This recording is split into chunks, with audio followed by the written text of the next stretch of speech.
Close your eyes and imagine the sound of silence being swallowed by dust. Seoul in the 1980s and early 90s was a city of relentless ambition, a place where concrete dreams rose faster than caution could catch them. The Sampoong Department Store, completed in 1989, was meant to be the pinnacle of this progress, a luxurious haven for the wealthy of the affluent Gangnam district.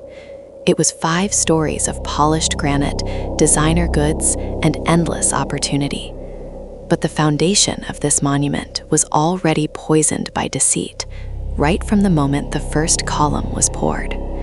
The builder, Lee Jun, had demanded illegal, profit-driven alterations, fundamentally compromising the building's skeletal integrity before it ever opened its shimmering glass doors. This building was not merely constructed, it was engineered to fail, a ticking architectural time bomb waiting patiently in the heart of the city. The initial design called for 4 strong, load-bearing support columns in the basement, robust pillars capable of handling the intended structure.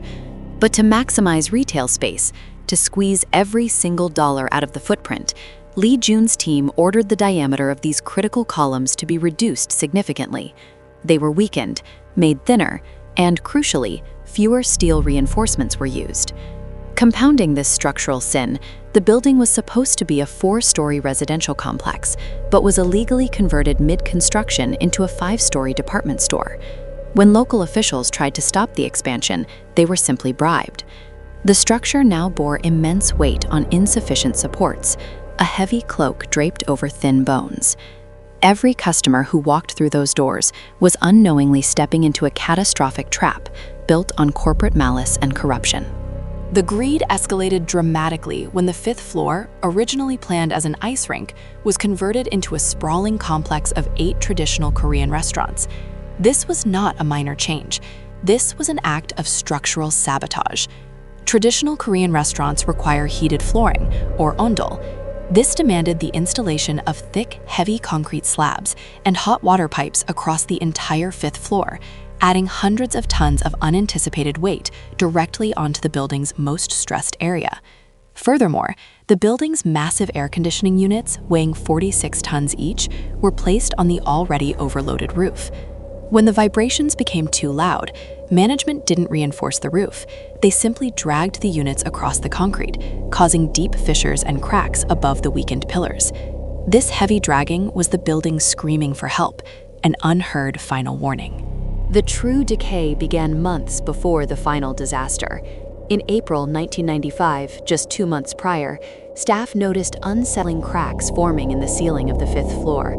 By May, the cracks had expanded and deepened, accompanied by frightening rhythmic sounds of concrete shifting and grinding. Management dismissed these as superficial issues, perhaps due to heavy machinery.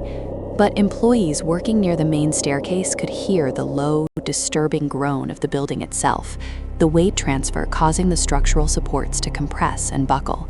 Fear began to ripple through the lower levels. Customers might have been oblivious, browsing jewelry and clothes, but the staff knew. They knew the foundation was unstable, and they knew management was actively concealing the terrifying truth from everyone, prioritizing sales over survival. June 29, 1995. The day began like any other, but the building was nearing its breaking point. Just before noon, the 5th floor restaurant staff reported loud, earth-shaking noises. The floor began to visibly sink. Alarmed, the building's owner, Lee Jun, and the executives held a rushed, frantic meeting in the basement office. Engineers warned them immediate evacuation was mandatory. The structure was failing. The roof had sunk several centimeters. The danger was clear and imminent. Yet, Lee Jun refused. His primary concern was the potential loss of revenue from closing the store prematurely. He ordered the senior management to merely close off the 5th floor and postpone the full closure until the next day, a decision driven by callous fiscal priorities, sentencing hundreds of people to death within the hour. The time was 5:52 p.m.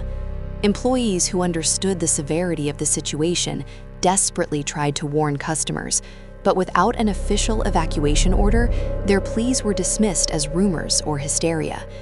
The store remained packed. The afternoon rush was in full swing. over 1,400 people traversing the weakened floors. Then, at 5:57 p.m., the ceiling of the 5th floor finally gave way, collapsing into the floor below. The sounds that followed were indescribable, a deafening roar followed by a chain reaction that took mere seconds. The collapse was not gradual, it was a violent implosion, the weakened pillars failing one by one. The center of the building vanished first, pulling everything surrounding it into a monstrous, crushing vortex. The entire structure collapsed southward in less than 20 seconds. 5 stories and the 4 basement levels instantaneously pancaked into a 12-story high mountain of dust, twisted metal, and broken concrete. The sound was so massive it registered as a minor earthquake. Inside, the collapse created unimaginable pressures. Many victims did not simply fall. They were crushed by the weight of several floors collapsing simultaneously, squeezed between concrete slabs only inches apart.